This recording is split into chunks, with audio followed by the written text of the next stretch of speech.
Good evening. Another chance to talk about the truth about T and Do and how they were the Father and Jesus returned, and that the evidence is throughout the entire book of Revelation and everything Jesus said in the Gospels, and in context with everything that Moses said, which some of which Do thought was manipulated or distorted. So I don't know. I have some ideas about which parts of that were, but that's not the subject of this talk. So, so the last video I did was on Revelation chapter 12:1, because it talks about how there appeared a great wonder in heaven, a woman clothed with the sun and the moon under her feet, and upon her head a crown of 12 stars. So I'm just going to go through that quickly, because I noticed when I rewatched the video, I didn't have this verse on the screen through half the time that I was talking about the meanings of each of these words. And so I'm not going to go through it as thoroughly, but I'm going to go through it kind of fast. So at least I'm going to try anyway. Never know what's going to actually happen with me, right?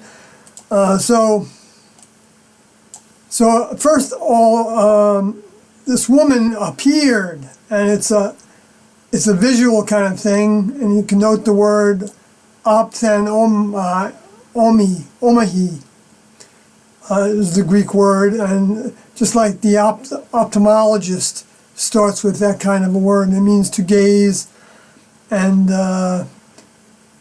it's with wide open eyes, something remarkable, which has its primary meanings, additional meanings as usage, the way it was used throughout in context of the other way that word was used was appear, look, see, show self. So all those words work together to describe what is a great wonder, and that's from the word megas, which is big or great or large or mighty, or sore, afraid, which all those apply also to what this is leading up to describing. And it's a wonder, which is also a miracle, a sign, a token, a wonder. Okay, so, and it's as an instrumentation, denoting a fixed position in place, time, or state. State meaning condition. And by implication, instrumentality, medially or constructively. So so it's like saying about, or after, or against, or between, or for the sake of, or because of. So all these things are saying that you would see with your eyes and understand with your mind. Well, it doesn't say understand with your mind. It just says see with your eyes, and that it would be a very large, great, awful, in this context of awe-inspiring miracle and wonder that is because of heaven, or for the sake of heaven, or for the sake of heaven, which would mean that this person is coming for the sake of heaven. In other words, as a task that they've decided to take on, that they don't have to decide to take on, but they're doing it to give humans the opportunity to grow the souls that they're given, eventually to membership of the next level, in the kingdom of heaven, in the kingdom in the heavens. So all this is happening because of the heavens, because of the kingdom of heaven, and it's also happening well,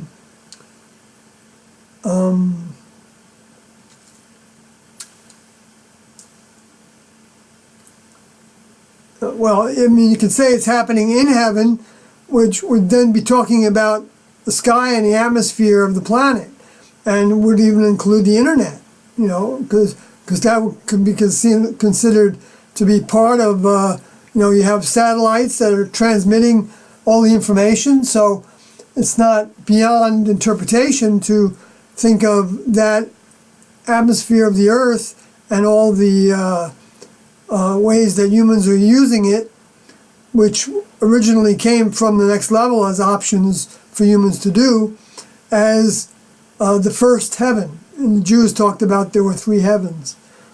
And this would be the first heaven, as opposed to the... but I don't think that's actually the major translation of this word heaven in usage in the context. It's actually talking about how it's a wonder because of heaven and for the sake of heaven and about heaven and after the design of the heavens and the heavenly kingdom is what they're talking about here, I think. Context is very important.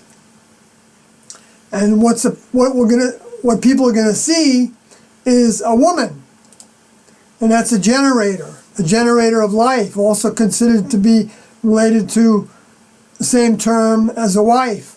But when you go back, it's actually the root of it is to cause to be generated. So this is a generator of life.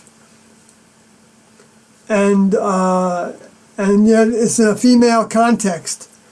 So so Doe said that this was T. And his older member, his Heavenly Father, who T didn't tell him that. T didn't tell him that any of this. He figured it out by working with T for their awakening time, to where he knew that T had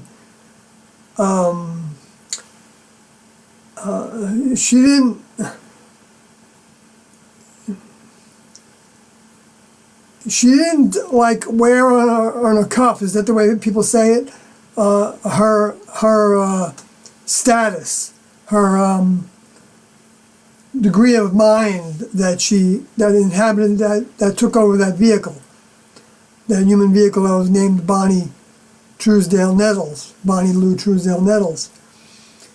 You wouldn't know that she was the Father, the Heavenly Father, unless you were of the same mind and you spent time with her,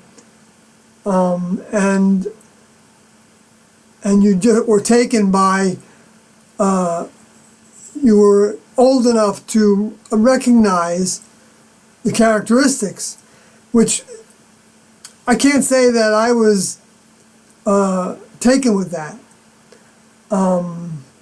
at the time when I was with the group for 19 years. But I was taken with Doe. And I recognized him immediately as what I told people was the equivalent of Jesus. Because he never said he was, when he came as one of the 2 witnesses with T, he never said he was Jesus. I mean, he never actually said he was Jesus, because they said that all along, right from the beginning. They said that Jesus was the name of the physical vehicle, human vehicle, that the member of the next level took and overcame its human characteristics and converted, like brought into a metamorphosis into a new creature that Christians talk about as being a glorified body that he had after he healed his vehicle in 3 days, and then went up to his father, or went to his father and received an ingredient of some sort that allowed him to circulate among his disciples to prove to them that he was above human. So, so this individual, this Heavenly Father in T's vehicle, was clothed with the sun. Now, clothed is a term that has to do with to throw all around.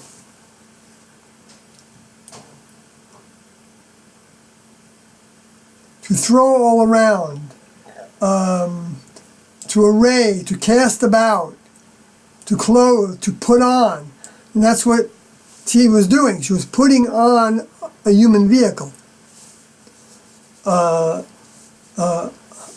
over her soul body, soul vehicle, because the soul is also a physical container.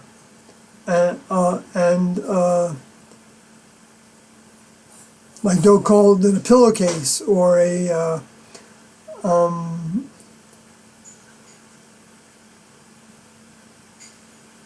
I forgot what the other word he used was. I've said it before, but so anyway, so this woman is clothed. And with the isn't necessarily in the text of the manuscript. So, clothed sun. And the sun, as we know, astrologically, which isn't to be taken lightly as like just, you know, an occult pseudoscience, as people call it now, and that because all the planets do have a relationship to the Earth and to one another. I'm not sure if they all have relationship to one another, but because this Earth was designed to be a garden, the planetary bodies that are in the solar system have an effect on the Earth. And so to think that that's not happening is an illusion. And it's just an indication of how we limit ourselves, and then we try to limit God in the process by believing that the heavenly bodies don't have a relationship with the Earth. We know they do. For instance, we know the sun does, of course, and we know the moon does, of course. You know, of course, they didn't know that thousands of years ago by science. You know, the way the moon affects the tides and moods and things like that. So the sun here is actually astrologically considered to be the Father. It's also the greater light. And the moon is astrologically considered to be the lesser light, well,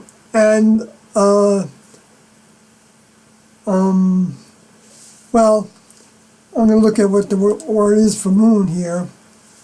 It's through the idea of attractiveness. So the moon is like a magnetic attraction. And that a magnet both gives off and receives. And T wrote about that in a document, in the only document that she officially wrote after she made an attempt to write a book in 1973 called I Can't Believe That, But I Must. Or You Can't Believe That, But You Must. Yeah, I think it's You Can't Believe That, But You Must. Or maybe it was I Can't Believe That, But You Must. I sometimes get confused about words sometimes, and so that's what's happening now in my head. I can look it up. I have it here somewhere. Well, I'm not going to take the time to do that. I've talked about it before, and you can ask me if you want. I'll put it in the comments. But the way I think I'm reading this, that clothed with the sun is clothed with a ray, clothed with light. So it's and remember how Jesus said that upon his return there'd be a sign in the heavens that was a light shining from east to west. And this word helios actually also indicates it's the sun in the east. So it's the rising of the sun. It's like also the aurora is the rising sun, which is also said in Revelations, as he said, I would come as the bright morning star. And of course Lucifer was also considered to be a being of light. And because I don't know how he got that name exactly. He could have chose it, like the students of Tian-Do chose their names, or he could have been given that name by his older members when he was in a graduation classroom that he, I guess, graduated to some degree from before he ended up going astray and falling from that height of consciousness and service to the next level, and became only interested in serving himself and trying to make his own kingdom and ignoring the next level, and then eventually losing whatever mind he had to where he because the next level takes it away after a while. I don't know, at what point, because they give plenty of opportunities before they do that. And that may naturally take place, for all I know. But like if you don't use it, you lose it. So anyway, the comet is that word lightning coming from the east to the west is actually based on the word aster, which is the Greek word for a star. And so it's like saying that there would be a star that would come from east to west as a sign, okay, traversing from east to west, and that's the path of the ecliptic. So that wouldn't be the sun, because the sun wouldn't be a sign really, because the sun is there all the time, okay. But the Father coming with a comet, or at the same time as a comet, that would be a sign, and that's what took place with Comet Kohoutek. As the history tells us, that Comet Kohoutek, people thought that it was like a doomsday kind of comet, and it's not the first time people thought that, but they were building it up, and there were songs written about it and all kinds of things. There's a long list of media that was done surrounding Comet Kohoutek. And then when it came, even though it was still visible with the naked eye, which was what classified it as a great comet, it wasn't as big as they thought it was going to be. And so they basically ignored it. And because of that, they actually didn't pay attention much to the next comet that came, that was Comet West in 1976. And Comet Kohoutek came to perihelion in 1973. Actually, in December 25th vicinity of time, when Tian-Do used the credit card that ended up landing Do in jail, and to where he wrote Statement 1, and where he served his time, and so he became a thief in the night, even though he was never really a thief, because they never intended to keep the car indefinitely, but they were so taken with their task and what they were receiving, they thought the Lord would provide a way to pay for it. And so they kept on writing to the credit card company, or I don't know how many times they wrote, so I shouldn't expand that, but they did write to the credit card company, not the credit card company, to the rental car company, saying that they had the car and they were keeping it in good shape and they would pay them. So they were just trusting that that would happen. And they considered that later as a mistake, But at the same time, Doe said it wasn't a mistake because they had instruction to do it. But so it's like they were willing to make a mistake, in other words, because they later thought that the credit system was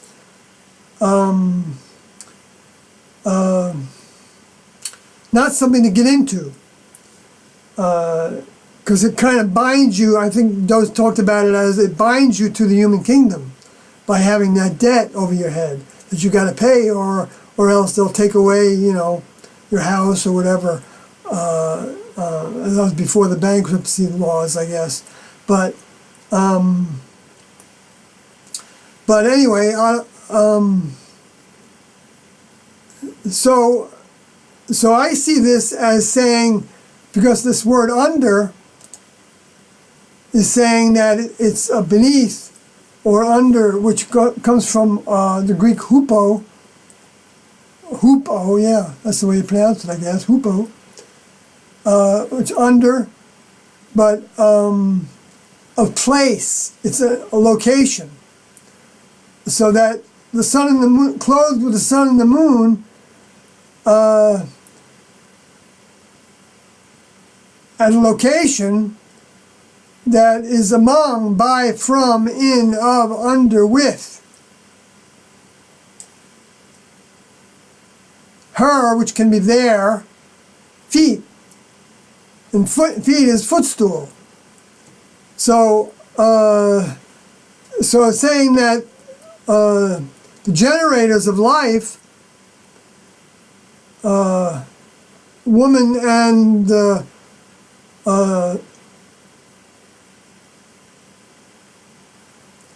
woman as the sun, would have the moon as her footstool, or as their footstool. And that's the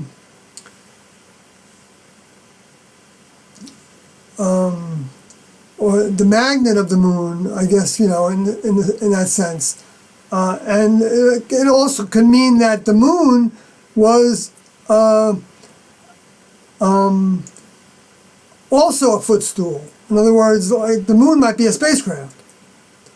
And there's some evidence of that. Even I actually just saw it on a sponsored ad on Yahoo News. They were showing a picture of the spire that comes out of a round object that's like tall and thin, like a cell phone tower, but even thinner than that. Like those radio towers that are like, they don't have any, they're just one straight stalk.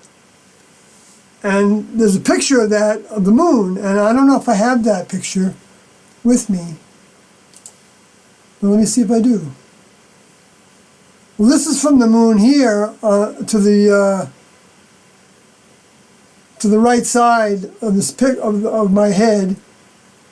All these dots that are in this like triangle, or this angle shape. 1, 2, 3, 4, 5, 6, 7. Just happens to be 7. That's on the moon. That was taking pictures from the moon.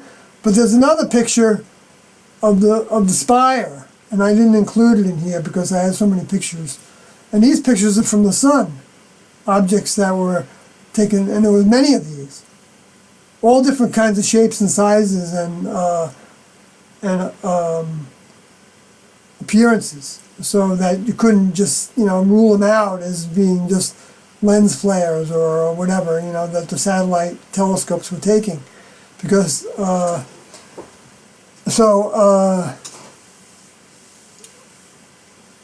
while I'm at it, this is the Pan-STARRS comet, and right in the front of it, you can barely see it, but there's a little dot, and that's a little object that was in the front of the Pan-STARRS comet that looks to be like a companion object.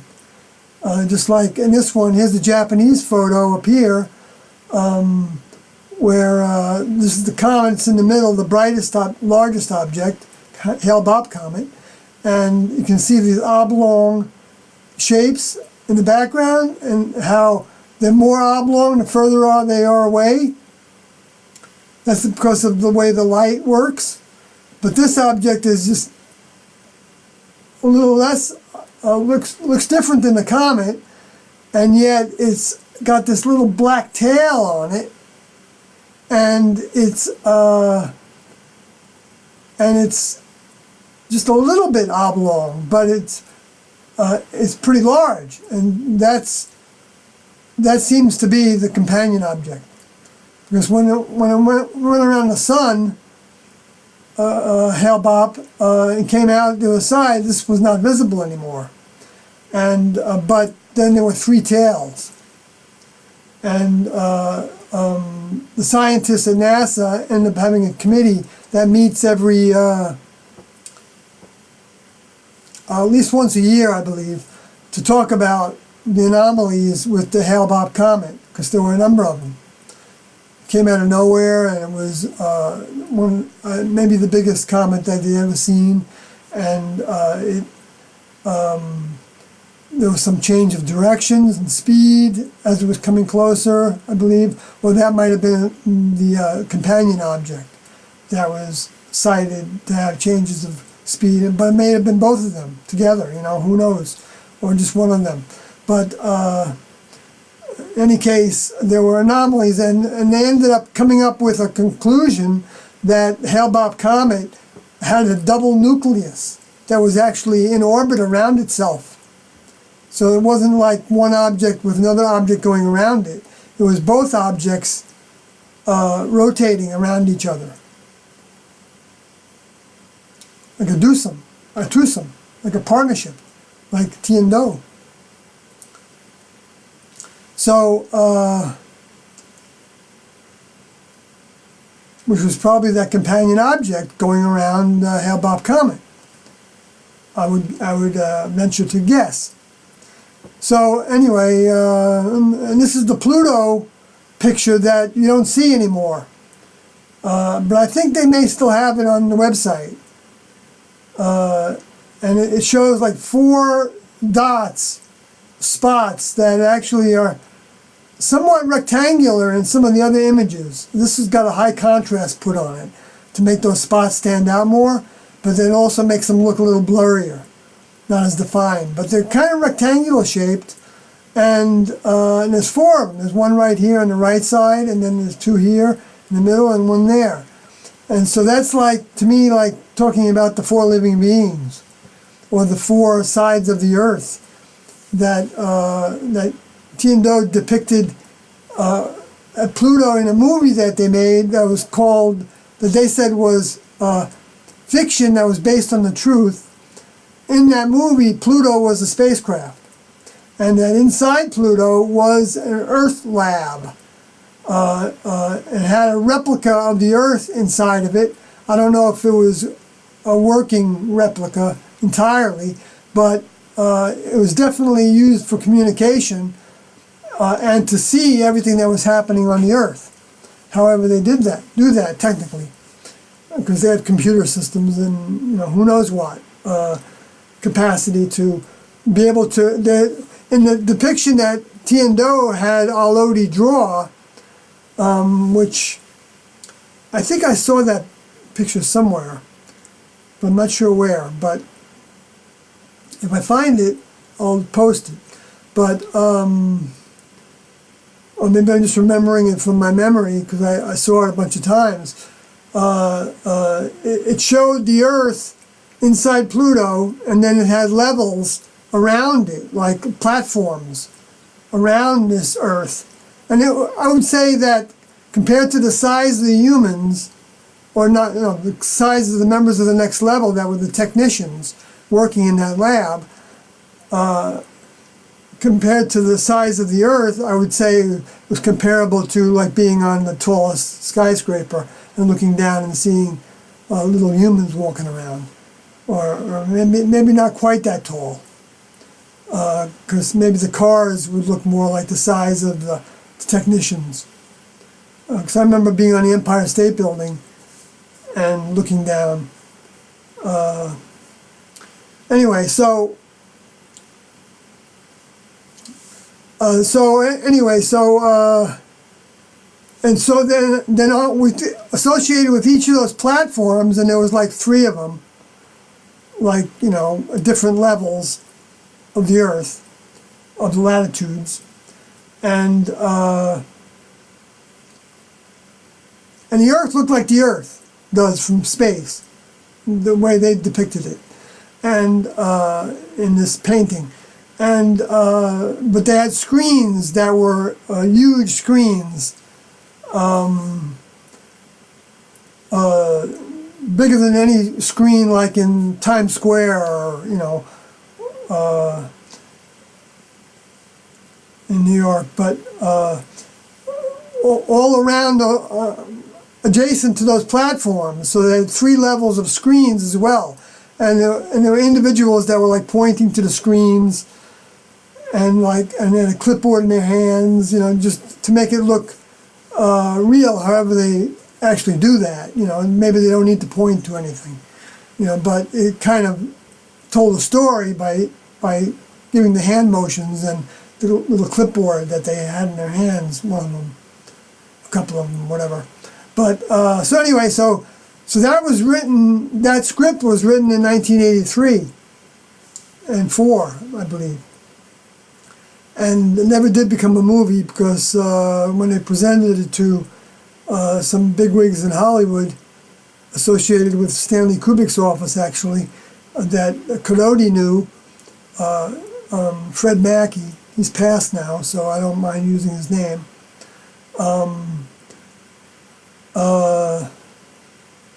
His vehicle's passed. They decided that they weren't going to do anything with it. And so it went on the shelf as far as T&O were concerned at that point. Anyway, so, and this object up here is the sun down below, that in the screen here. And there's more I could say about Pluto, but I've said it before, so I'm not going to go through it now. But this is an object that was video photographed by one of the, maybe the SOHO satellite or one of the other ones, that is looking at the sun 24/7. And this object looks like a T, also like an inverted flying saucer, right? Or like but it looks like a big T, right? And you can see it, that it was like this like green stuff here was, you could see it moving in the video. So it was like exchanging energy with this object. And then there was another object to this object's right side, but you can only see in the picture, you can only see like a little, like half circle of it. It didn't appear to have this kind of a shape, but I don't know if it did or not. It was more circular in the little half that I saw. I have that video, and it's actually still posted on BP Earthwatch's website. But it might be hard to find in his website unless I tell you the address or what to look for, which I can do if people ask me. And this is the Cirrus lights here. There's an object, there's a spacecraft, a human spacecraft going around this right now, around Cirrus still. And when it got close, it saw this, which looks like a city compared to Las Vegas from space. And notice that Doe is sitting in a chair that's to his left is an empty chair. That's because that's where T would sit. And notice T is sitting here to the left of Doe. In the New York Times magazine section article that was written about them in 1976. Because so Doe is on her right side. So Doe is on the right side of power, which is Jesus' prophecy said he would be coming on the right side, sitting on the right side of power. Is actually how he said it. Although he's not sitting in this one, but he's sitting in this one. Okay.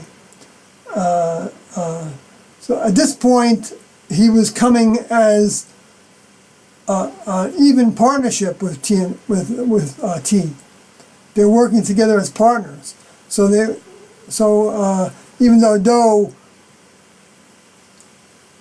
always knew that T had a better perspective on anything.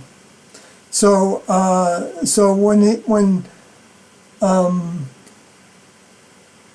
when he would say something and T would question it, he might talk about what he meant and all, and talk about T about it. But sometimes he would say that it wasn't important to talk about. Like sometimes T would say that this is, not important to talk about, and Do would then say, yes, that's right. And T would always be his older member that he was looking to, and he would take correction from eagerly. He would take correction from his older member. And that's what every member of the next level needs to grow to do. And that's why they assigned us partnerships, so that we could take correction from our partners. And our partners were responsible to bring up things to us that were behavior and ways unlike, or breaking of procedures that were unlike what we were given and what we were taught by T and Do, so that we could have a chance to examine it and change our behavior and ways so that it's more in line, so it's 100% in line with what T and Do were teaching, because that's the overcoming process. You can't get past your humanness unless you have help. And the biggest help and the ultimate help and really the only help comes from T and Do. But they assign you helpers to do that, and that's what humans have when they have partnerships also. So when they have a spouse or a friend or whatever, someone that they can that will bring up things to them when they do something that the other person doesn't think is right by whatever their standards are, then that human has an opportunity to make changes, and that's the beginning of learning to make those changes based on receiving correction, so that we're not defensive and judgmental and all upset. I mean, it's upsetting sometimes to be told what you're doing wrong. But in the classroom, we were required to ask our partner frequently to tell us if we're doing anything wrong, so that the partner didn't feel like they were imposing, even though one could assume that if they're in the classroom, they want that correction. And but it wasn't right for the partner wanting the correction to assume that the other partner is going to be that forthcoming, because there's a sensitivity involved in that. You don't always know whether this is the right thing to bring up, and you don't always know the right way to bring something up, because you can also be affected by what the other person is doing, and so you could be like disturbed by it, something they're doing. They could be biting their nails, and I don't really remember. I think we weren't supposed to bite our nails, and they gave us clippers for that. Anyway, so I mean, it gave us a lot of procedures, so it became very detailed what you could and couldn't do in order to stay on that straight and narrow. They were teaching us what Jesus said was the straight and narrow. It's very narrow, and when you have a lot of details that you need to adhere to, your life focus becomes very narrow. But that's not narrow-mindedness, except when it's in the overcoming process. Then you have to be narrow-minded in order to make your eye single, like Jesus taught. Because when your eye is single, then your whole body is filled with light. So this, in a sense, this is saying also that this appearance from the eye is going to be filled with light. Is the light provided by the Father. You'll remember, the seed giver, the seed planter, the generator of life. and that and that upon her head is a crown of 12 stars. But that can also be interpreted as upon their head, because now that they're talking about the sun and the moon, we don't necessarily have to limit this pronoun of auto as just her, because of course the people that first translated this wouldn't have known that, because this was intentionally hidden from the view of the translators and interpreters up until the time that Tiendo came and started shedding light on these prophecies directly and indirectly. In this case, directly. So that, because the fact that T was also an astrologer kind of plays into the fact that this is talking about the sun and the moon and the stars, okay, and 12 stars. In astrology, you've got 12 divisions of the astrological horoscope, and 12 houses and 12 signs in the heavens that are the 12 constellations. And so the next level does all that, and then that's all part of the setup. So that, however it comes about, that they then follow through with through their terminology and in the prophecies, so that we can see the consistency in even how the solar system was designed with the starscape. And maybe there's even 12 planets. I don't know. I mean, there's been talk about that writer wrote about the 12th planet, right? So maybe there are 12 planets. I know right now NASA just discovered what they feel like is another planet beyond Pluto, and maybe more than that they've been talking about. So, and they're going to reassign Pluto to being a planet, I read also. And so that would make 10th, 11th, and, 12th planet, probably. Maybe, I don't know. Sure, it doesn't have to be that way. It's just additional clues, so that people that have a hard time buying this can just have so many clues that they have to really just ignore it in order to not be threatened by it. Because what the threat is that they have to change, and that's very hard to do, especially when you've developed a following, like you're a preacher in a church, or a reverend in a group, or a priest, or a rabbi, or a imam, or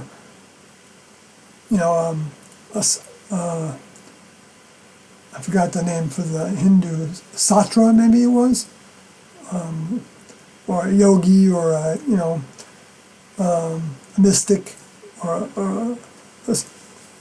a Sufi master, or whatever, different terms are for all those people.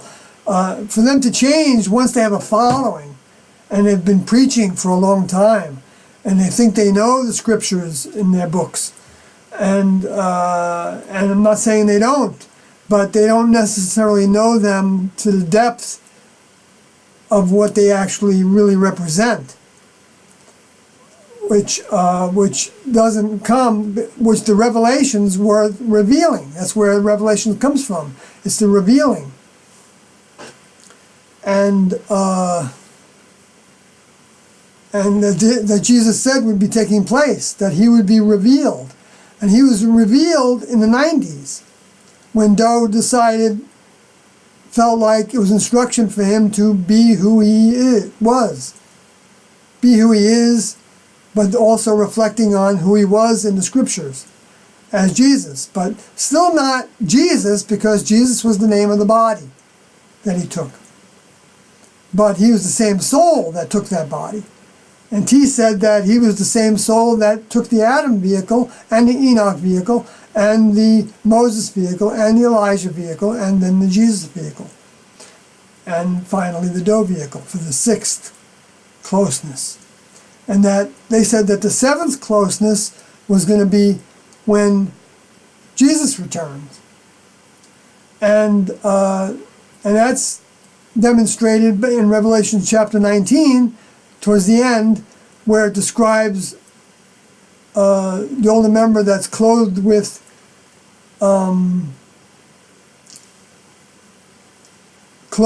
a garment that was dipped in blood, or baptized in blood.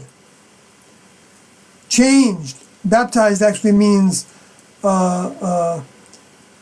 it's wash. Wash your mind. Wash your humanness out. And that's done for you when you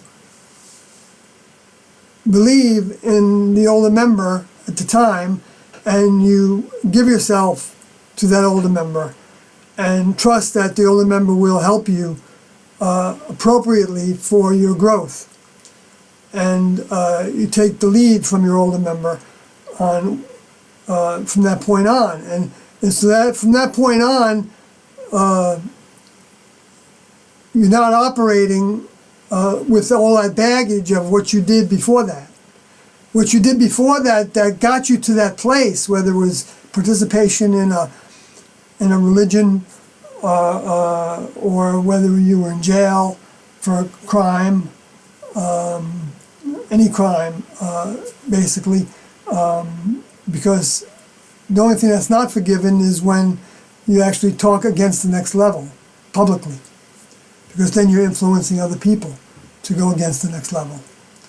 And that would count to talking about Tiendo as saying that they're not who they said they were. If you say that publicly, I think you're messing with fire, literally fire, because the next level doesn't. I mean, it doesn't mean if you've done that in the past that you can't change it. But once you lose that vehicle, if you've been doing that, then I think you're in to be recycled, your soul. And by the way, I'm not doing this because I don't want my soul to be recycled consciously. I mean, I wish in a sense that I would have that motivation, but because having some fear is healthy when it'll help you take over your vehicle, so that you can graduate into the next level and have life for the first time, really. Because human life is only temporary life, so it's not considered to be life in the context of the next level, because it's over so fast. Relative to the next level, it's over in what? Like 70 years or 80 years would be 2 days in the next level. Well, no, 2 hours in the next level. You know, I mean, and notice how lifespans of lower kingdom levels, most of them, are lesser. And they're like more revved up, like insects. Live for a very short time, but they're considered to really be churning a lot of energy through those little brains and vehicles. And so it's the same thing with humans compared to the next level. You know, next level doesn't have a lot of chatter. They don't have wasted energy, wasted motion. Yet they still have fun. They have fun, just like it's fun to be on the internet, right? That's not a fun we could have imagined necessarily that easily before the internet. Although we knew that we could have fun with other things that were mental, as the mind also stimulates the emotions and everything. So that continues in the next level, where but your vehicle isn't stimulated. But well, I don't know. I don't know if the vehicle actually puts on a smile at times, as opposed to a more serious face at other times. maybe they do. I don't know for sure about that.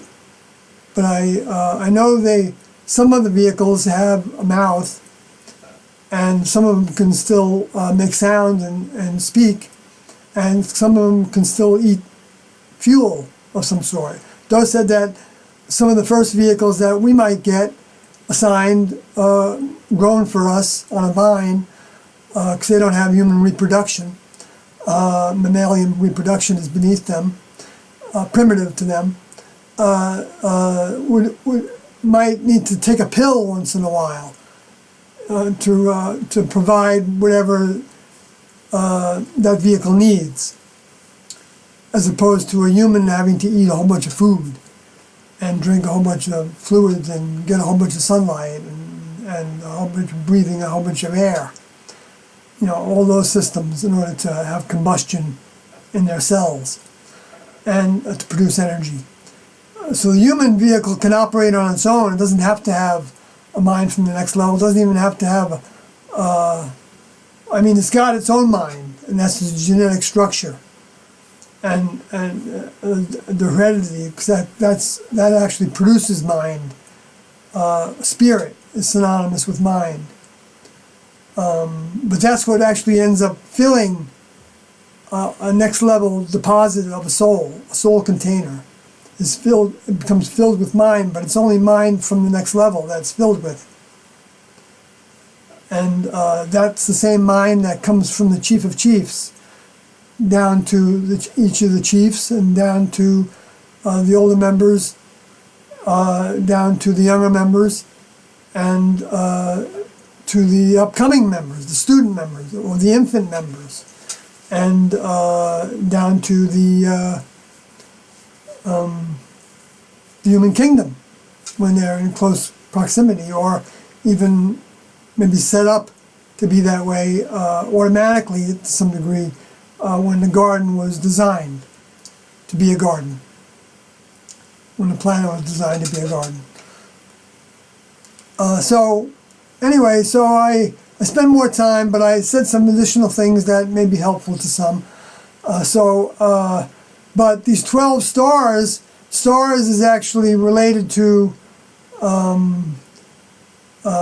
another verse here in Revelations, which I went to in the last broadcast as well, was said that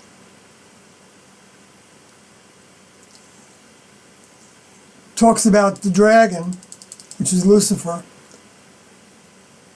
and his tail drew a third part of the stars of heaven. So that's not literal aster stars. I mean, it is from the same word, but it's literally or figuratively it's used as a star. So, but a star in its literal meaning means as strewn over the sky, which gives you the comet appearance, which is in Matthew 25 or 24 somewhere, where Jesus is talking about seeing the light coming from the east to the west. Then it's a star that's strewn, I believe, and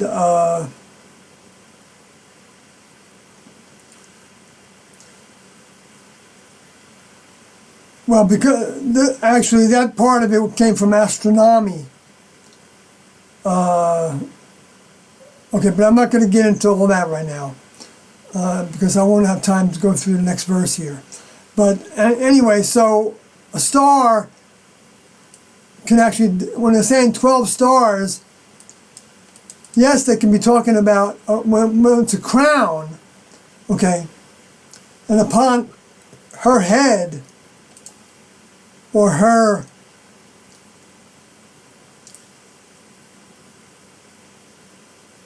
taken hold of, in other words, the vehicle that she took hold of, that she seized, the vehicle that she seized, which when you're seizing a vehicle, when you're coming incarnate into a human vehicle, you're taking it over. That was our task, to take over a human vehicle and to deposit thoughts. There was a third thing that they said.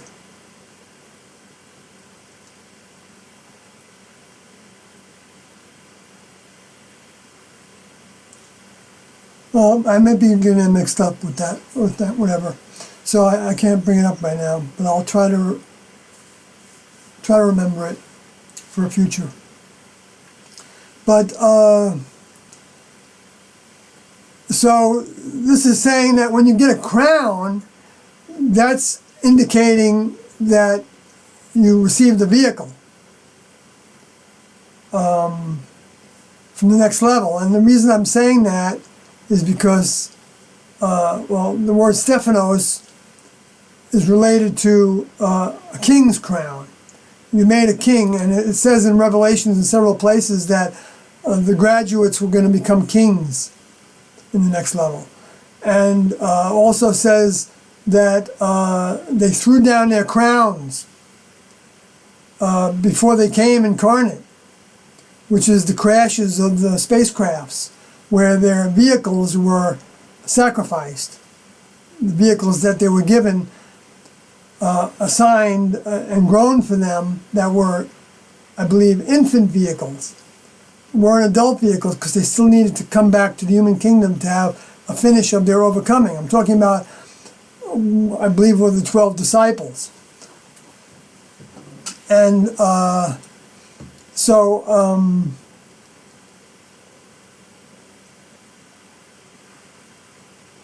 and they got those crowns because they gave their lives in service to Jesus the way he said they would have to in order to complete their task at that stage. When he talked to them about it, he said, you're going to have to drink the cup that I drink, the cup of my blood. That's what he was talking about. He wasn't talking about drinking wine or drinking his literal blood. He wasn't a vampire. He used a lot of symbolism there because they couldn't understand that much more than that. And it was also designed so that that the humans that hadn't received a deposit of a soul during that time and thereafter wouldn't be able to figure out exactly what he was talking about. And Jesus even talked about that to his disciples he told more of the truth, but to the others he didn't. He talked to them in parables. It wasn't that he was lying to them, but he was just talking to them with figures and parables, so that they wouldn't understand, because if they understood that he was literally talking about some of the things he was talking about, like consume his flesh, I mean, that was hard enough for them to hear. They thought he was pretty crazy when he said that. When he was actually talking about the fact that when you draw from your older member's mind, when you execute the procedures and ways that the older member gave you, when you take them upon yourself to employ them, and when you repeat what the older member said to somebody else, you're actually giving your older member's mind to somebody else. And that process is called drawing or thirsting, and drawing from your older member. It's a bond that you're forming, a drawing bond of that mind. And that's how you become a link in the chain of mind. And that depletes the person that's giving that to you. So even now, well, I don't know if it works that way when the older member is in their next level vehicle, but I know it works that way when the older member is in a human vehicle among us, and that even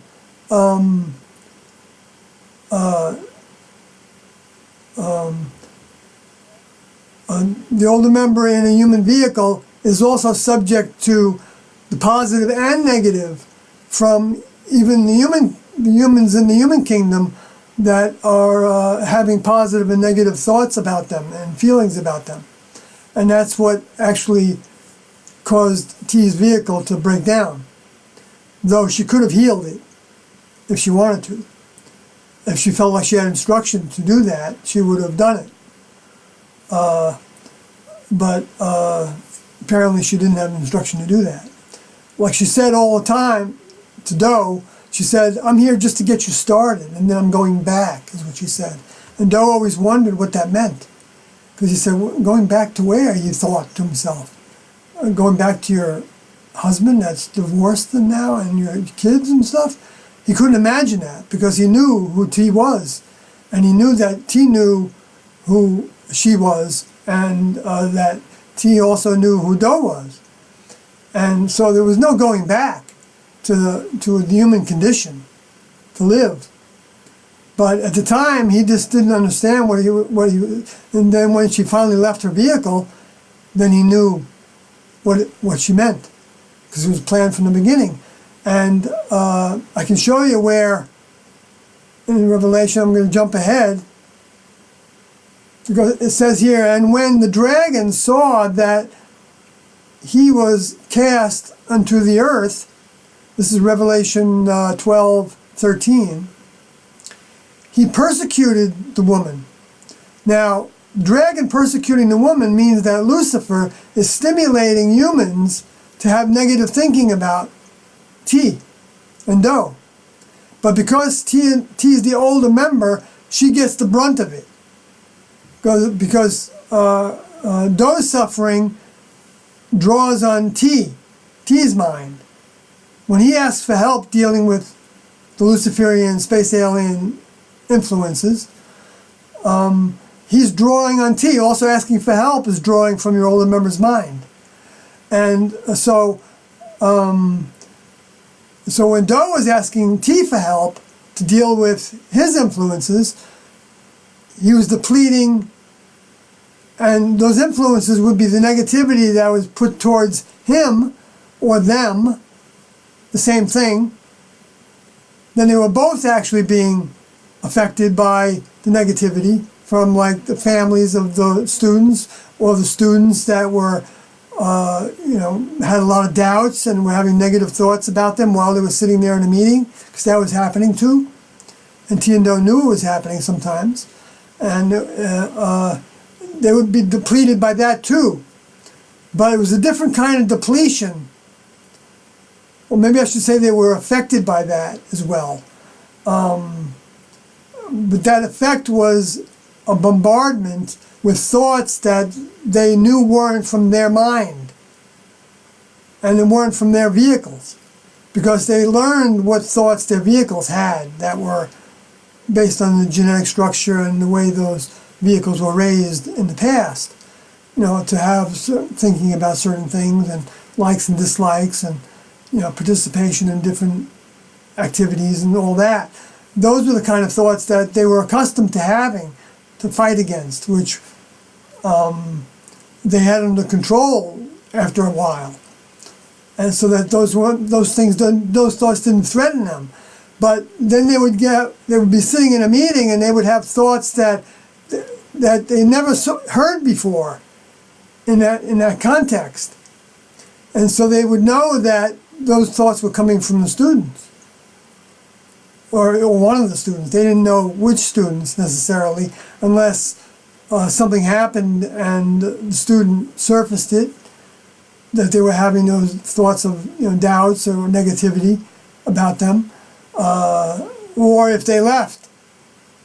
Then when they left, they would know that those thoughts were coming from that individual, because they wouldn't have left if they weren't entertaining negative thoughts about being in the classroom. You can't be in favor, you can't have two masters. It's either God or Mammon, Jesus said. And Mammon wasn't said accidentally by the word Mammon wasn't used accidentally, I don't believe. It's from Mammonas, to relate to mammal. Because the human kingdom are mammals. And so it's either the next level is your master, the next level members are your master, your older members, or humans are your masters. You know, whether you look up to them because they're a star in Hollywood, or the president and the Congress, and or the heads of corporations, or your father and mother in your family, and or your brothers and sisters, or your elders, or however you're looking up to them, or the science that the humans have developed, you're looking to that as your master, or the religious new definition of God, or the spiritual new definitions of God, as being the universe as your master. But then that's like diluting the meaning of those terms that were geared to be specific towards individuals in the next level. When you say God, it was talking about an individual. That's a real individual, a real mind that has a physical body, or many physical bodies, that they can run, perform tasks for. And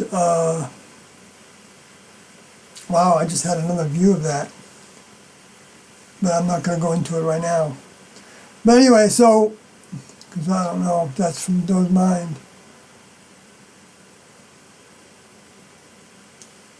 I mean, but there's truth to that idea, that of course there's one chief of chiefs.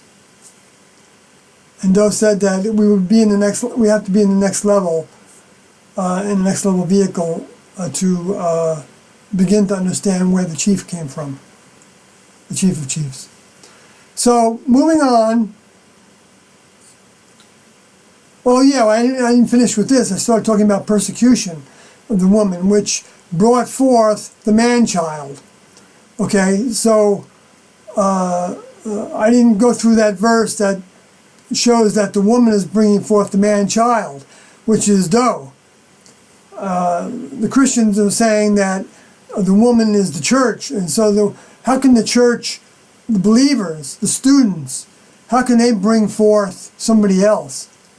And it says in the verse before this that she's birthing the man-child to the throne. So making a king out of him. I mean, not that he wasn't a king before that, but he becomes a king again. But now he's being made into, he's being graduated into a father. Because now he's got actually his own litter of graduates. And maybe that's the other 12. I just had that thought just now. I don't know. Of the 24 elders. So, but T was persecuted by the Luciferian space aliens and the discarnates, the human discarnates that are, when I say Luciferian space aliens, Doe said that they were all souls. So they don't have to be in the vehicles that they grow, that they hybridize, that are on spacecrafts. Because those vehicles, just like human vehicles, can operate according to their programming, how they're raised, I think. So they can,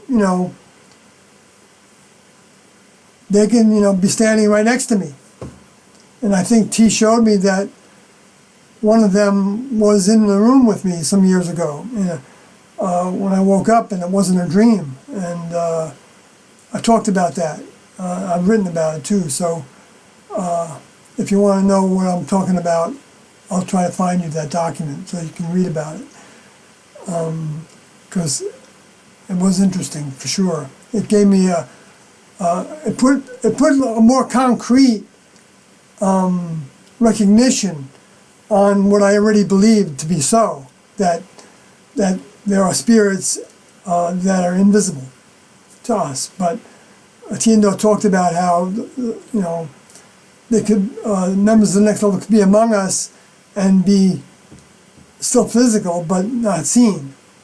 But it would be more of a subtle physicality that Jesus compared to the wind. I know I've said that many times in the broadcasts, but you never know when somebody's going to watch this for the first time.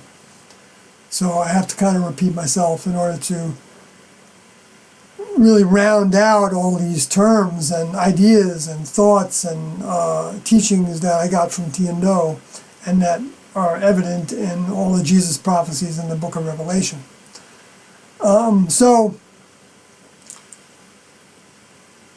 So that persecution resulted in, and to the woman in Revelation 12:14, and to the woman were given 2 wings of a great eagle, that she might fly into the wilderness, into her place where she is nourished for a time, times, and half a time, from the face of the serpent.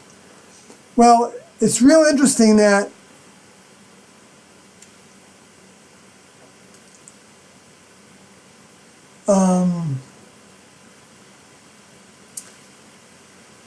that the persecution yielded what ended up being diagnosed by humans as cancer of her eye. Okay? And that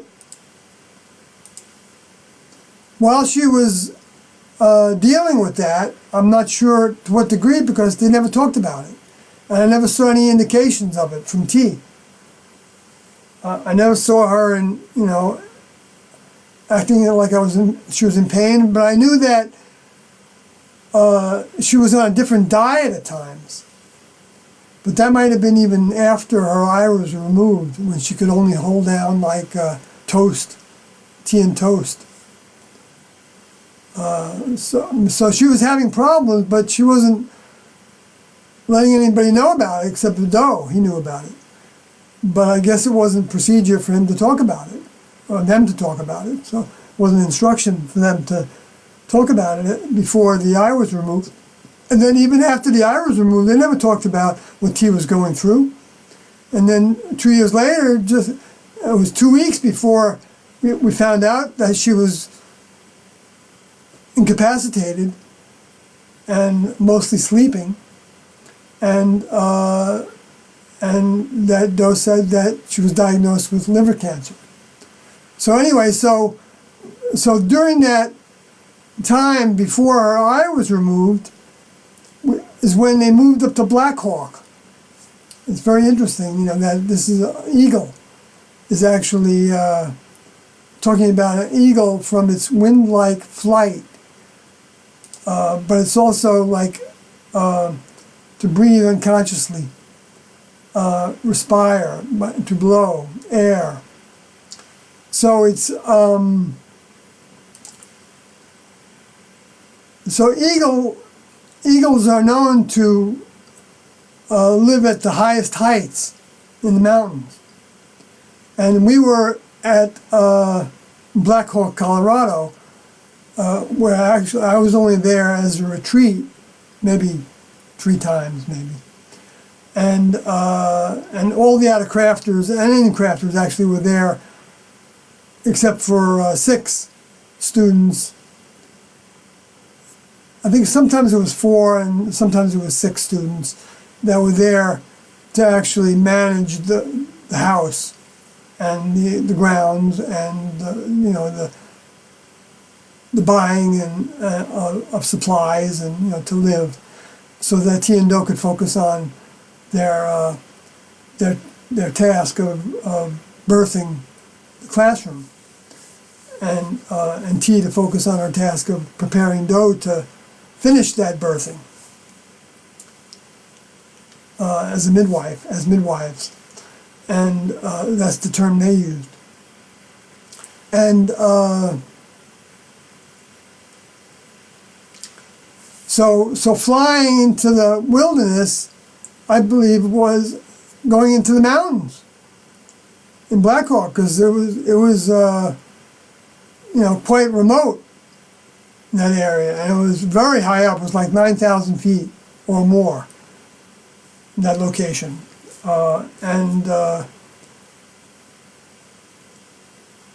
we stayed up there for 2 nights every time we went up there. And we had some personal meetings with T and Do, and that's the first time I saw them wearing the robes all the way down to their feet. They weren't white robes. They were, I think,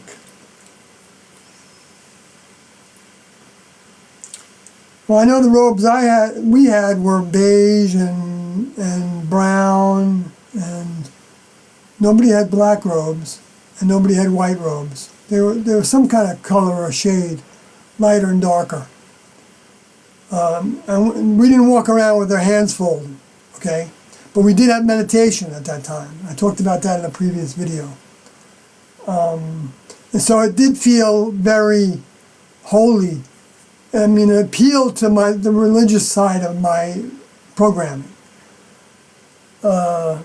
Which, you know, Do had that same programming, that religious side of the programming, because when he took us to church, like a cathedral in Texas, I think for a midnight mass it was, maybe, or it just was a Christmas a Christmas time mass.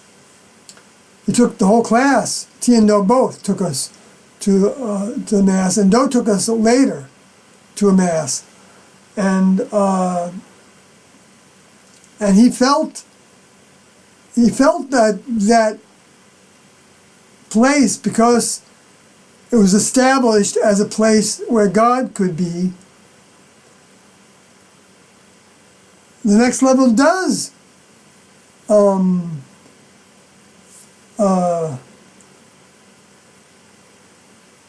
bring their presence to some degree to those places.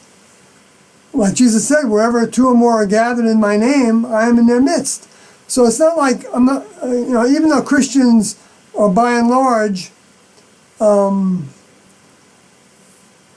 have a distorted view of Jesus, and maybe that's more the leadership, and you know, counting even the deacons and, you know, all the other ones in the congregation that are doing the Bible teaching and all that. 'Cause they may have the same impressions, that the gospel of abundance and plenty, so that your wealth is justified because the Lord blessed you with that wealth. I mean, I don't know if you can get much further off the track with that, or thinking that it's okay to have capital punishment, or that it's proper, it's within God's realm to go to war and kill other people. Because that law, was a Moses law, that you should not kill, and it was directed towards people, not killing people. It wasn't directed towards not killing animals. Because if it was directed towards not killing animals, then they wouldn't have had those sacrifices in the Moses camp of animals, where they were, because they weren't just, they were offering life,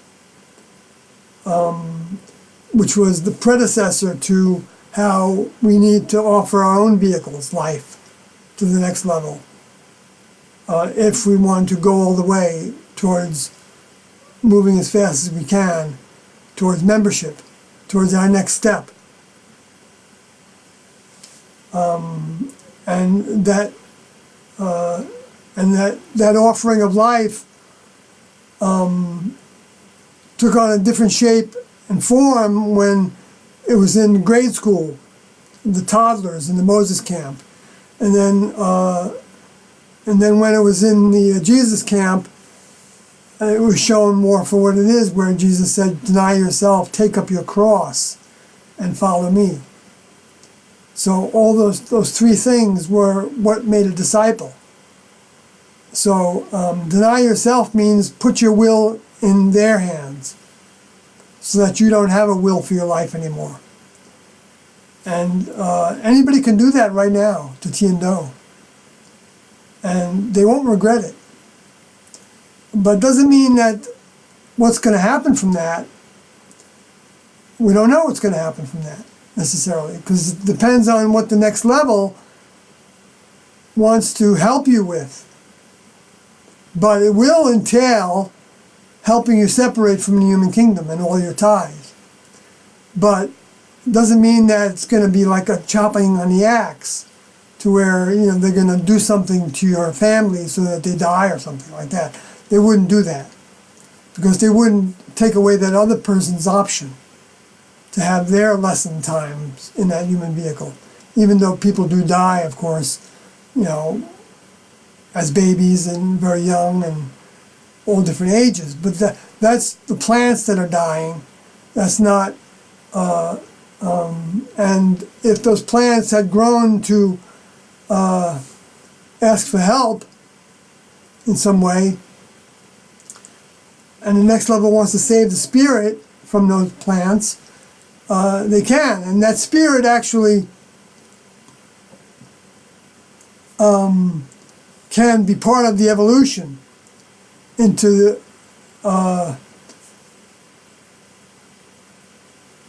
even of the spirit of the animals, is, like Tiendo taught, can be part of the evolution to where that spirit can then come into a human vehicle, like a human baby, Tiendo taught, in some circumstances. And that baby might end up being retarded in some way, because it's a first-timer coming into the human kingdom. That spirit that's coming into that baby, where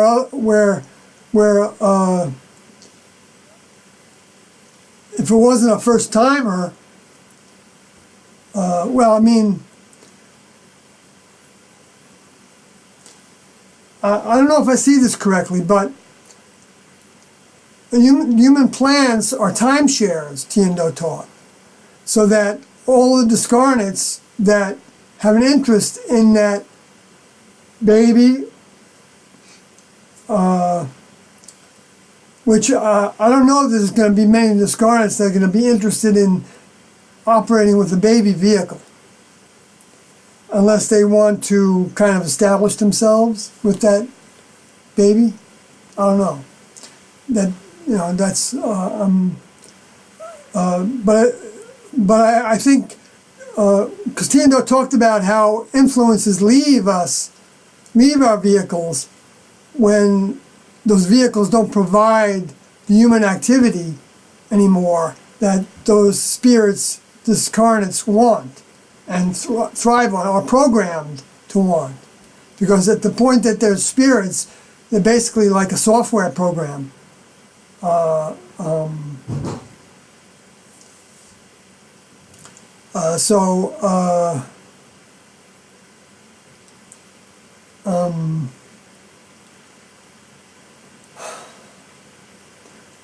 Taking over that vehicle, having timeshare with that vehicle, the terms Tiendo used, that they were time-sharing that vehicle, and they were even cooperating with one another to share the time with that vehicle.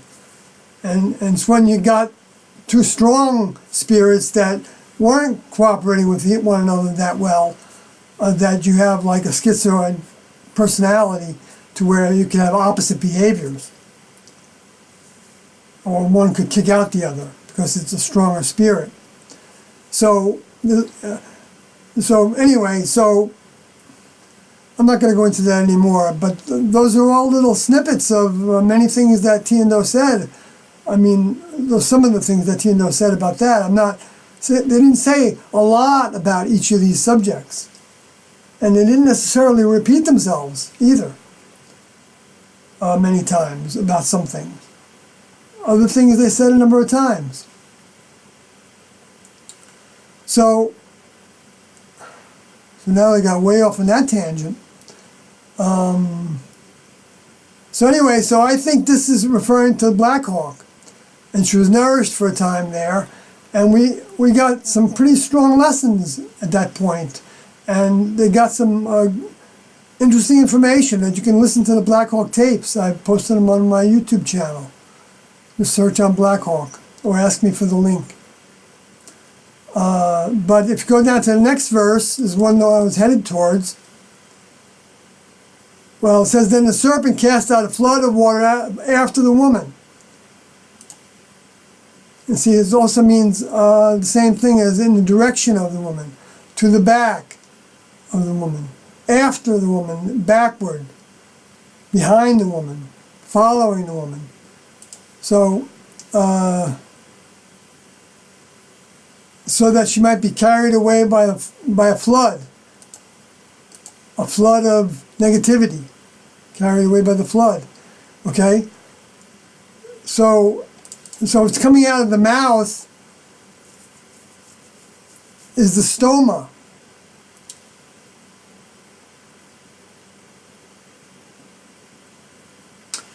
The face.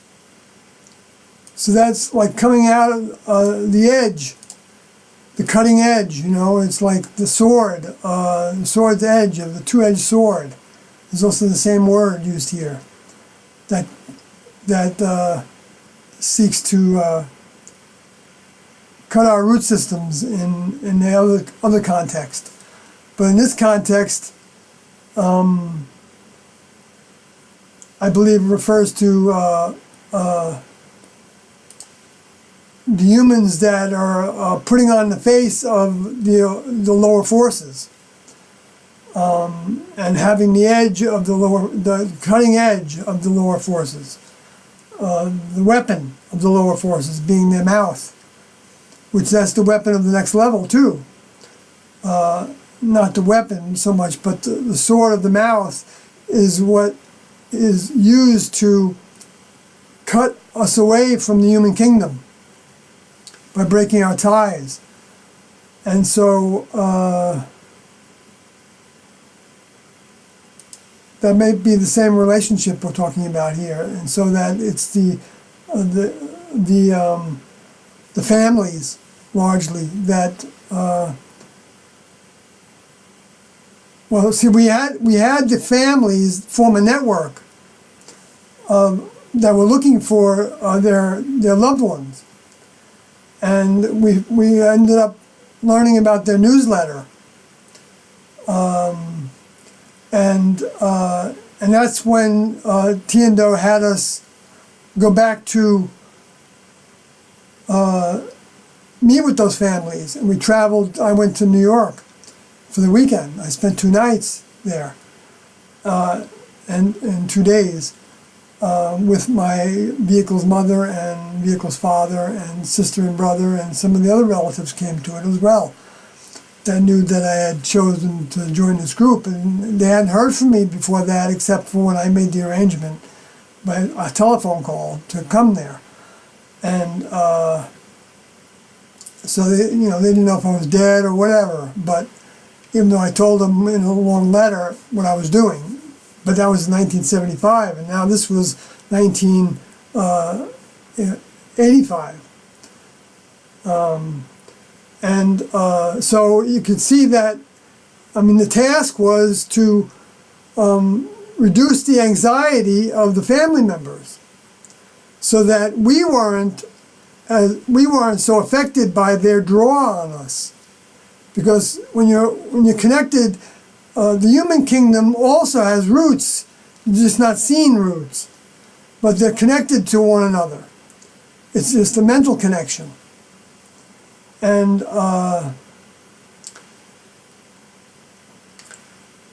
so when if they're longing to be with you or know where you are, that's like a draw from you, and that depletes your energy, because the procedure was, since we were leaving the human kingdom, we had to block all the thoughts of the past.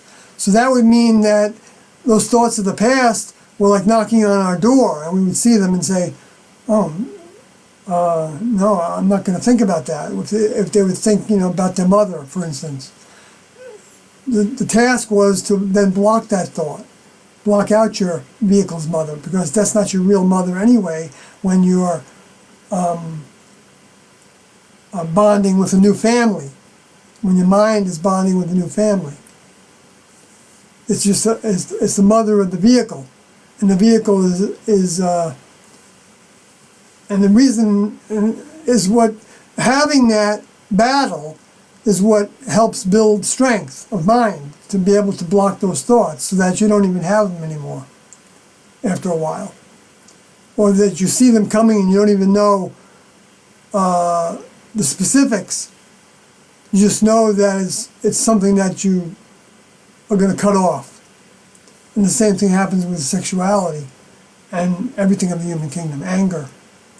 You can smell it. I'm not good at that now because I'm out of practice. And maybe I don't have as much of Tiendo's mind in me. I think that's the truth too, as I had before. But I'm hopefully doing okay. I don't know. I don't actually think so. But there's no sense to getting down in the mouth. Get better, or ask to get better. That's the thing to do, and they'll help you get better, whatever your circumstance is, whatever bombardment is. I'm not saying that it's the same now as it is, as it was when Tiendo came, but a similar circumstance may repeat itself in the near future, where Jesus talked about how they were eating and drinking and marrying and giving in marriage, and then the floods came for Noah, using that example, because there's some indications, which I'll talk about another time, that we might be faced with that again, that kind of thing, but knowing that we needed to leave. And I think that would be related to negativity coming down on those that are actually standing for Tiendo. And when their names are known, because of probably the internet will come to see anybody that's a dissident as being against the status quo, against the beast, against the dragon and the Luciferian space aliens, against the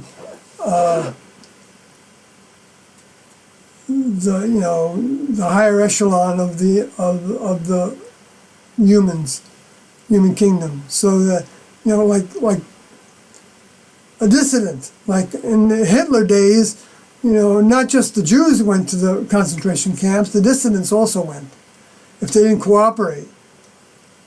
Or if they didn't have if they had a history of dissidents, I don't know if that's the right word to say for it, and that was found out, they were reported by others, and then they made it onto a list, and they were sought after, and they were taken to the camps if they didn't escape the country.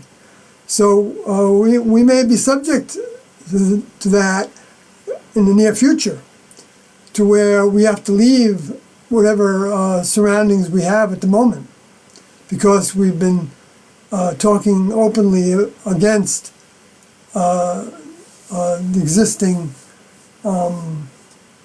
bestial government and all those who support it, which could all be classified as the beast, which is technically the secret government that's actually running everything now.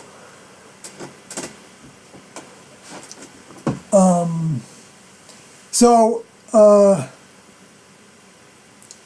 the earth is helping the woman here. And how? The earth opened her mouth and swallowed up the flood. Okay? So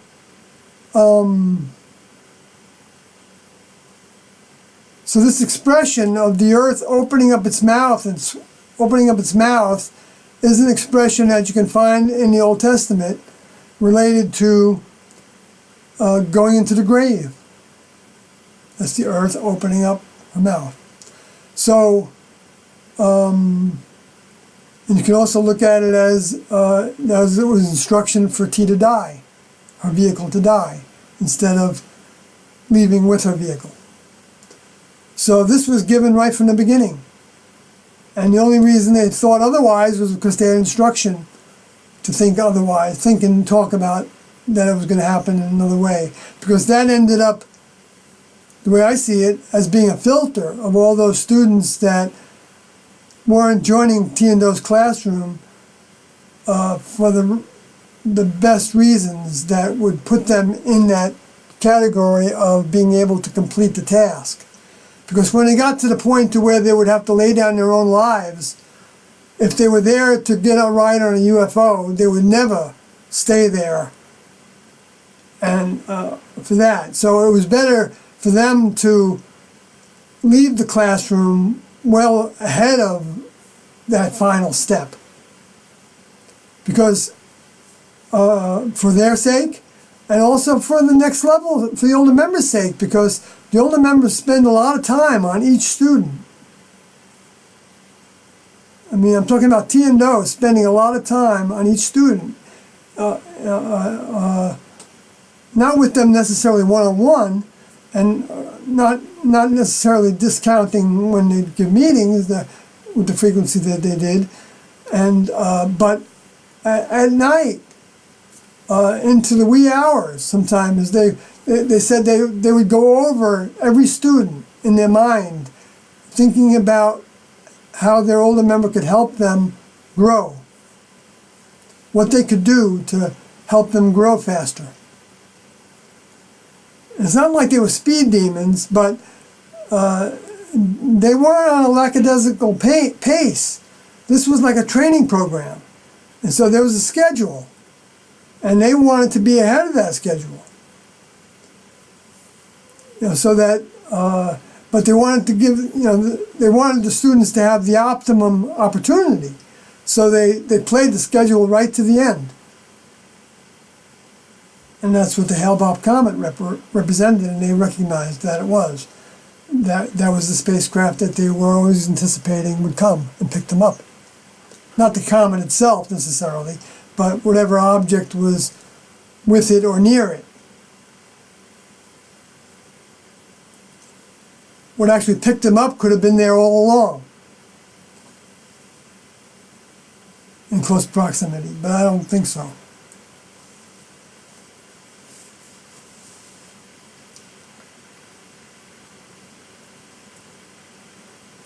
See, the floods cast it out of the mouth of the dragon. See, and then it says, the last paragraph, and the dragon was wroth with the woman and went to make war with the remnant of her seed, and which keep the commandments of God. And the remnant of her seed, which is the remaining of her seed, which keep the commandments of God, which would be the, which could be the instructions from Jehovah to Moses, and actually have the testimony of Jesus. In other words, they were witness, because testimony is also a witness, like in two witnesses. So he's talking about that the dragon, the Luciferians, were then going to focus all their energy on her seed, which would also include Do, because Do is one of her seed. It was actually, the 12 were also her seed, because remember, Jesus said that the Father gave those 12 to him, and he kept them all except one, which was for the fulfillment of prophecy. That I guess he was allowed to be part of them, and then another disciple was reassigned, because Jesus gave the 11 the authority to appoint a 12th member. Maybe he told them that during those 40 days when he was with them. But he gave them the authority. I don't know when that he actually gave them the authority, because the timeline. You can't trust the timeline 100% in everything that Jesus said in the Gospels. Like, for instance, when he walked on water, I think Doe indicated that, I'm not sure if Doe indicated this or not, but I think he might have thought that was something he was doing to demonstrate the new capacity, the new qualities, characteristics of his new vehicle that he metamorphosized into a next level vehicle that could appear and disappear and rise from the earth, defy gravity, which he used to demonstrate floating up into that craft. And that's why people thought that he was a spirit, because they couldn't imagine that his physical body lifted up like that. Well, I don't know. I mean, there's all kinds of ways that is twisted to this day, because the Luciferians wanted to twist everything, and they made a point to do that. But that also served to be a filter, so that the first fruit could respond to the truth, because they wouldn't have been programmed with all that, because the next level would have been keeping them from being programmed with all that, right from birth even. And so that they would come out of the religion. They wouldn't think of the religion as being something to be dedicated to. And even though they would probably believe in Jesus, and might have studied some of what he said, like I did a little bit before that. So let's see.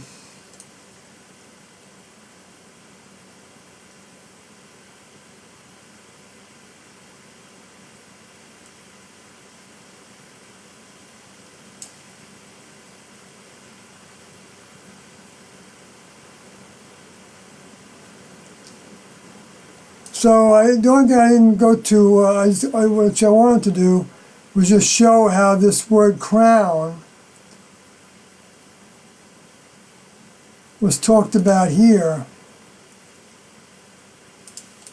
And around about the throne in Revelations 4:4, around about the throne were 24 seats.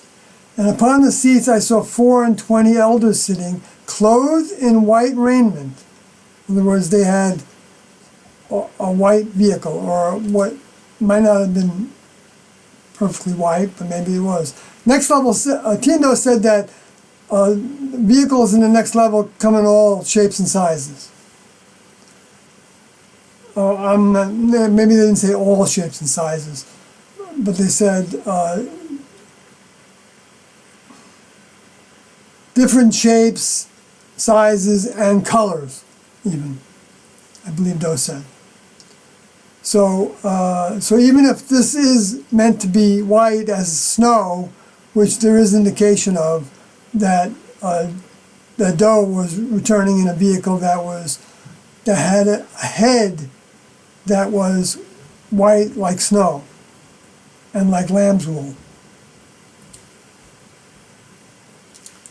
so that you would know. They said it two ways, so that you would know they were talking about the coloration. So they had white coloration of clothing, but of course clothing for the next level is the vehicle that they're wearing. And they had on their heads, and they had seized, have taken hold of, the crown of gold. And the crown of gold is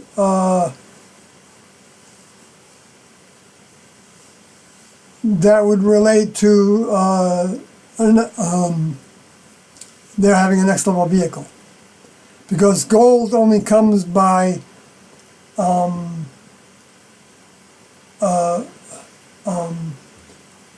what Tiendo talked about as refining the gold, refining like the gold ore into pure gold.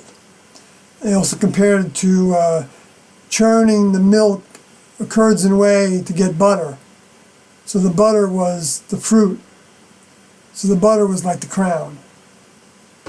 But you had to get that by working that, which is a form of violence, actually, creating heat that's in a small degree only, but it ends up resulting in butter and whatever, and discards the liquid, separates it from it. So, so the same analogy with the gold. T talked about gold, that we were becoming gold by refining ourselves. And so this is why I know that these are the correct interpretations, because T and Do gave clues for all these things, even though they weren't ever talking about the prophecy. We never sat there and went through prophecy except that one time where Do talked about Revelation 12:1. And then in the 90s, we didn't talk about prophecy, but we talked about the meanings of some of the words, like resurrection. And Do talked about in the Beyond Human tapes in the 90s, like Armageddon he talked about, and the spurious Messiah, and we were watching preachers on the satellites and talking about what they were saying sometimes, and how they were saying the right things, but they were missing the points. They were missing the future information, the new information.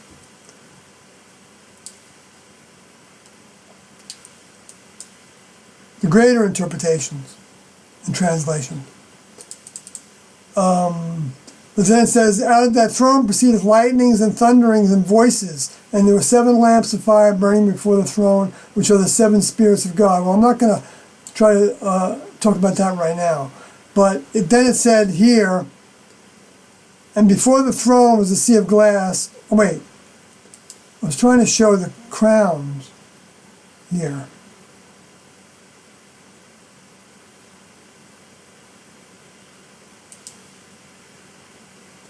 Oh, right, I said that already.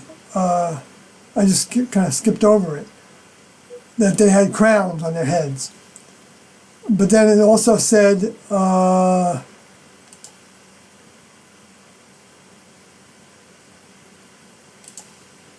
darn.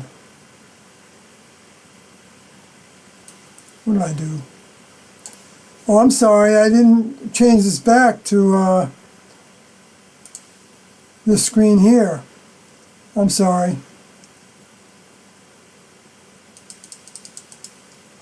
Well, hopefully, I didn't really go into interpretations of this anyway, so I told you what the verse was, so you can look it up when I'm talking about it, to see what I'm talking about there, regarding crowns of gold. But then in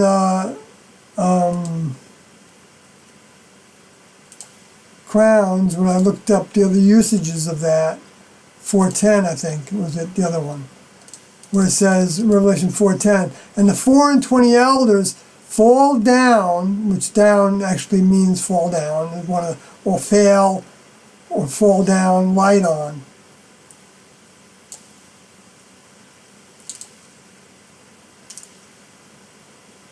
They fall down before, which means in view of, the one that sat on the throne, and worship or work for him that liveth forever and ever, which is those the one that's sitting on the throne in this point, and liveth forever and ever, would be referring to T, I believe. Or this could be worship, and worship liveth forever and ever. Well, it could be in service forever and ever. They serve and live forever and ever. Maybe that's a better translation. And cast their crowns. Cast their crowns. Cast is arise, cast out, make into dung, lay, like in lay down your life, lie, pour, put up, send, strike, throw down, thrust down, thrust, throw down, throw down their crowns, and if the crown is the vehicle that they were awarded for giving their lives, giving their vehicles in service to the next level, then this is saying that they were casting them down, which is those crashes that happened in the plains of San Augustine and Aztec, and maybe Laredo, and maybe Paradise Valley, and because I know there were reports of crashes in those places as well, and maybe a few others. So that's how I've come to know that this Revelation 12 part, which I want to go back to again,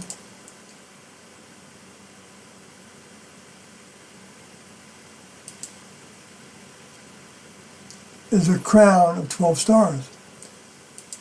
So, I wanted to go on to the next verse. Well, let's just go on to the next verse quickly. And she being with child, this is Revelation 12:2, and she being with child is offspring, or a gourmand belly with child, a womb, okay? She's giving birth out of her womb, which Tiendo talked about this as a midwife, giving birth. The stomach.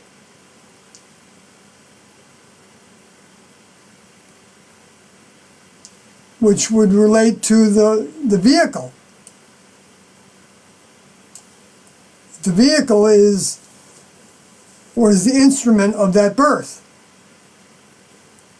The womb is the vehicle. The mind, the soul is deposited into the human vehicle, and then is provided with next level mind by the incarnate older members that people have access to right now, because they can see everything they taught, and they can know that it came from Tiendo, so there's no guessing about it. They can see all the videos, so it's like he's still present. It's the follow-up presence. So this isn't over by any means. Is it over? There's still we can all still move up a rung in the ladder towards next level membership, and that's by overcoming the vehicle. And one of the big parts of overcoming, the minimum overcoming, is actually standing up for Tiendo. And that means when you see them talked about in a negative way,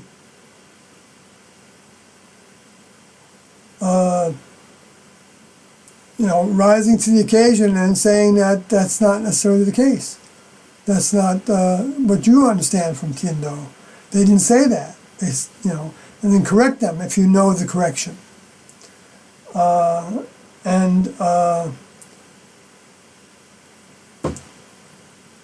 And doing that is drawing mind from them. And of course, going all the way would be severing your ties to the world, and taking on all the behaviors and ways that the classroom took on, as best you can within the fact that we're not in a classroom again. The classroom now is a broad classroom of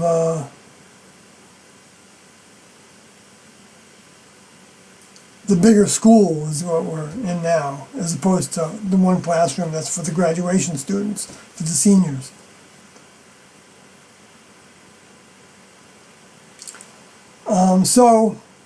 Or the elders.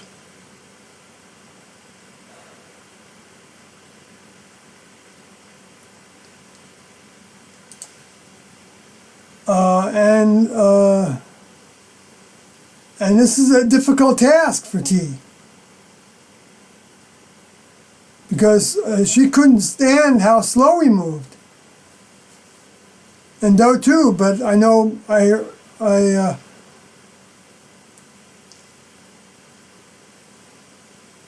maybe equally, I don't know. But Do certainly, by the time he was ready to leave, well before that, I'm sure, years before that, was, I would imagine, in the same desire to leave as T had. Maybe even after he awakened, he had the same desire to leave as T had.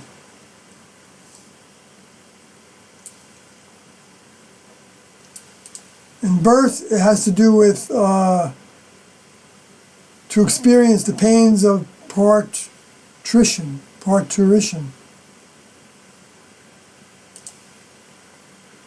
childbirth, a pang, birth pangs, or throe. Sorrow, in other words, suffering. That's part of it. Putting out effort is suffering. Cutting our ties is suffering. And we can ask the next level to help us with that.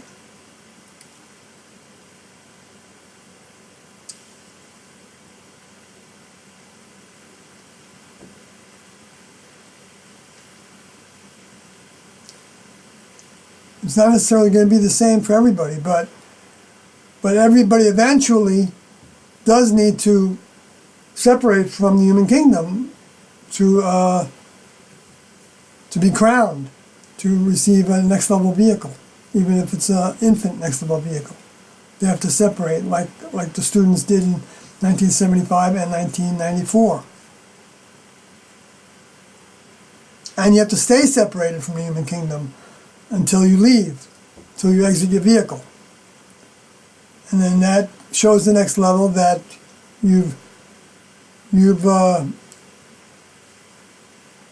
drawn sufficient much of their mind so that you can receive some reward and probably be given elementary tasks in the next level until you can come back and overcome the rest of your overcoming. Because unless you're actually in the classroom with the older members, you're not going to get the exact same lessons that you would get now, and that you would even get by giving your life, however you do that, however that's done. Like you're not going to be faced with being with a partner that you don't like and makes you angry, and how to overcome that. You're not going to be faced with sexuality after trying to cut it off and be celibate and still being drawn by what you see, even though it's not sexual, but it's like you just see the flesh on a woman or a man that you're attracted to, and that excites your vehicle. You have to overcome that. So you have to overcome the sensuality of the mind as well, which Jesus started people thinking about. Adultery being even lusting after somebody when you're committed to somebody else, which is the same thing when you're with your older member. You're committing to them, so that if you are lusting for sexuality to any degree while you were committed to Doe, then you were committing adultery. You were not becoming an adult, is the way Doe said that. Adultery meant not becoming an adult. And pain to be delivered. Toil was work. Work to be delivered. To be born. See? To be born. To bring forth. To be delivered. To be in travail. Literally or figuratively. To produce, actually.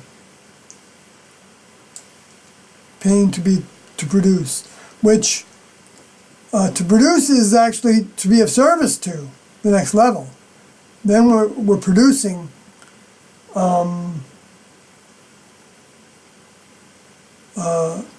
value, or we're providing a product. And what is that product? Potential new fruit, new members to the next level.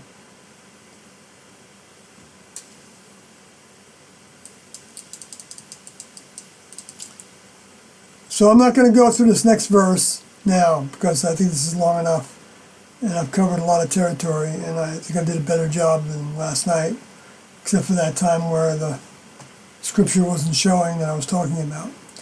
But I ended up getting there anyway, so good night.